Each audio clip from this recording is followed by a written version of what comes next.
नमस्कार दोस्तों, स्वागत है आप सभी का हमारे चैनल न्यू मोटिवेशनल लाइफ के एक और नए वीडियो में।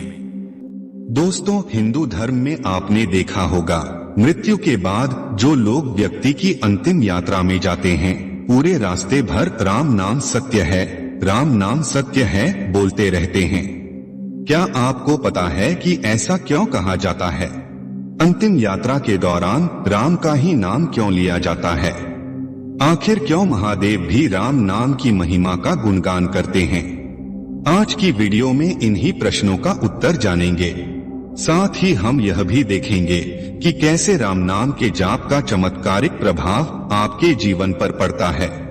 कैसे राम नाम के प्रभाव से वाल्मीकि जैसे एक पतित और साधारण डाकू त्रिकालदर्शी महर्षि वाल्मीकि बन जाते हैं और रामायण जैसे महाकाव्य की रचना करते हैं।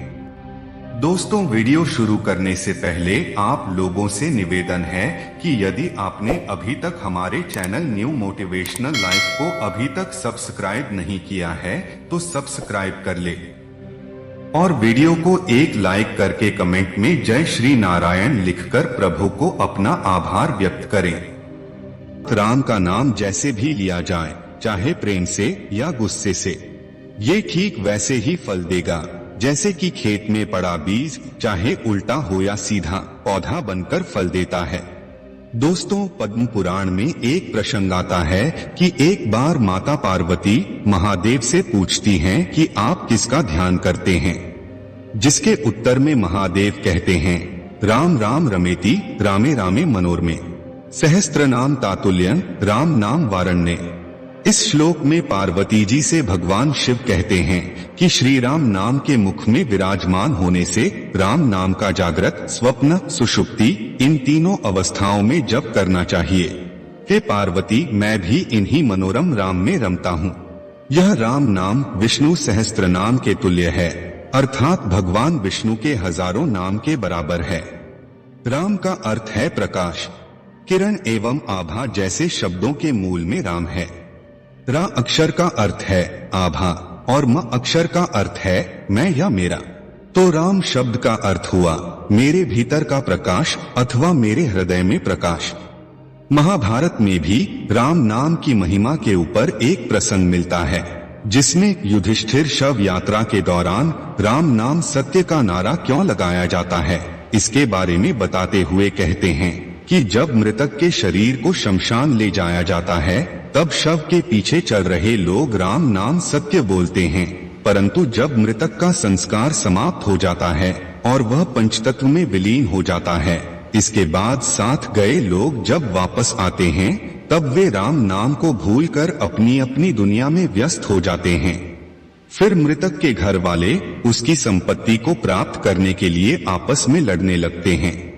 इसके आगे युधिष्ठिर कहते हैं कि हर मनुष्य अपने जीवन में कभी न कभी किसी न किसी की शव यात्रा में अवश्य जाता है और राम नाम सत्य है का नारा लगाता ही है, परंतु शमशान घाट के बाहर आते ही वह इस सत्य को भूल कैसे जाता है?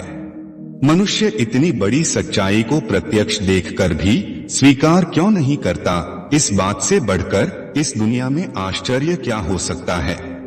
इसके अलावा धर्म ग्रंथों में यह भी बताया गया है कि जिस तरह मृत्यु एक अटल सत्य है, ठीक उसी तरह इस संसार में राम का नाम भी सर्वथा सत्य है।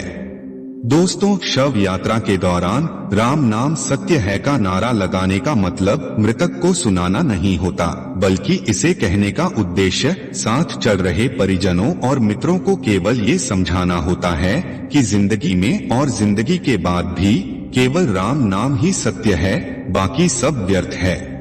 दोस्तों, अब आप सोच रहे होंगे कि केवल राम का नाम ही सत्य क्यों है? ऐसा इसलिए है क्योंकि जब राम नाम का जप किया जाता है, तब मृतक की आत्मा को मुक्ति मिलती है। ऐसा माना जाता है कि अंतिम यात्रा के दौरान राम का नाम बोलने से मृतक जन्म और मृत्यु के चक्र से मुक्त हो जाता है और उसे श्री हरि के चरणों में स्थान मिलता है। इतना ही नहीं, शास्त्रों में यह भी बताया गया है कि राम नाम जपने से मनुष्य के मन में बुरे विचारों का आना बंद हो जाता है, जिसके प्रभाव से मनुष्य बुरे कर्म करना छोड़ देता है और सत्य के मार्ग पर चलने लगता है। इस राम नाम का जप करने से मृतक के परिवार वालों को भी उस मृतक को भूलने में मदद मिलती है। जब भी किसी परिजन की मृत्यु होती है तो लोग काफी निराश हो जाते हैं। ऐसी स्थिति में एक राम नाम ही वह मंत्र है जो उस दुख की घड़ी से बाहर निकालने में मदद करता है। दोस्तों, आपको और हमें राम का नाम एक सामान्य नाम जैसा ही लगेगा, लेकिन जब आप इसी शब्द को रामायण के संदर्भ से देखेंगे तो राम नाम बहुत विस्तृत हो जाता है, जिसे रघुवंशियों के गुरु महर्षि वशिष्ठ ने विष्णु के 7वें अवतार को दिया था। गुरु वशिष्ठ के अनुसार राम शब्द 2 बीजाक्षरों अग्नि बीज और अमृत बीज से मिलकर बना है। ये अक्षर दिमाग, शरीर और आत्मा को शक्ति प्रदान करते हैं। राम नाम का 3 बार उच्चारण हजारों देवताओं को स्मरण करने के समान है। गोस्वामी तुलसीदास ने अपनी पुस्तक विनय पत्रिका में राम नाम की महिमा का गुणगान गाते हुए लिखा है, ध्यान भक्ति साधन अनेक, सब सत्य झूठ कछु नाही। तुलसीदास हरि कृपा मिटै भ्रम, वह भरोस मन माही। गुरु कहियो राम भजनी को, मोही लगत राज डगरोसो। अर्थात ज्ञान भक्ति आदि साधन उपलब्ध तो हैं, परंतु इनके होते हुए भी अविद्या का नाश केवल हरि कृपा से ही होता है। उनके गुरुदेव ने जब से उन्हें राम नाम दिया है तब से उनके जीवन में जो कुछ अच्छा हुआ है वह सब राम नाम के प्रभाव से ही हुआ है। राम नाम की महिमा से संबंधित अनेक प्रसंग हमारे धर्म ग्रंथों में मिलता है। उनमें से एक प्रसंग तो आप लोगों ने भी सुना होगा, महर्षि वाल्मीकि का, कि कैसे वह एक कुख्यात डाकू से एक प्रसिद्ध मुनि बने। दोस्तों, पुराणों के अनुसार महर्षि वाल्मीकि का जन्म नागा प्रजाति में हुआ था। ऋषि बनने से पूर्व वे एक कुख्यात डाकू थे। उनका नाम रत्नाकर था। मनुस्मृति के अनुसार वे प्रचेता, वशिष्ठ, नारद, पुलस्त्य आदि के भाई थे। उनके बारे में एक और मान्यता है कि बाल्यावस्था में ही उनको एक निःसंतान भीलनी ने चुरा लिया था। भीलनी के सानिध्य में रहते रहते रत्नाकर भी लूटपाट करने लगे। मान्यता के अनुसार एक बार साधुओं की एक मंडली जंगल से गुजर रही थी।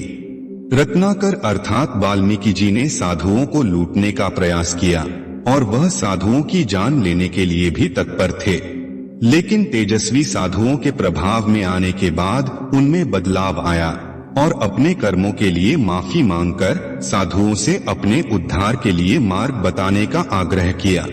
साधुओं ने उन्हें तमसा नदी के तट पर राम नाम जप करने को कहा।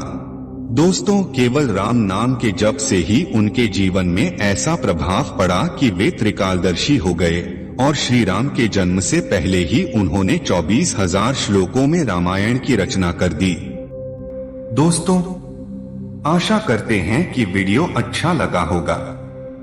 मित्रों, वीडियो को लाइक, शेयर एंड चैनल को सब्सक्राइब करें। वीडियो को पूरा देखने के लिए बहुत बहुत धन्यवाद।